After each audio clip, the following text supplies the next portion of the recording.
আপনি রাস্তার পাশে এক জায়গায় ঘুরতে এসেছেন, ঘুরতে এসে একটা ভিডিও শ্যুট করেছেন এবং সেই ভিডিওটি প্লে করে শুনতে পারছেন। সেই ভিডিওর মধ্যে প্রচুর পরিমাণে নয়েজ এবং শব্দ, এত পরিমাণে শব্দ যে আপনার কথা স্পষ্টভাবে বোঝা যাচ্ছে না। তো আপনার মূল ভিডিও থেকে কিভাবে নয়েজ রিমুভ করবেন সেই প্রসেসটি কিন্তু এখন আমি দেখিয়ে দিচ্ছি। তো চলুন সরাসরি মূল ভিডিও চলে যাওয়া যাক। টাচ করে দেবেন।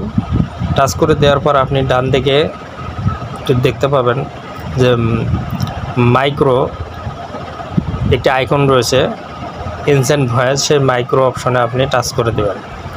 দেওয়ার পর এখানে আপনি দেখতে পারবেন চাবির মতো একটা আইকন রয়েছে এবং নিচে নয়েজ ক্লিন আপ, এটা 100%। তো আপনি জাস্ট এই চাবি আইকনটি অন করে দেবেন। দেওয়ার পর এই 100 যে রয়েছে এটা আপনি টেনে ফুল 100 করে দেবেন।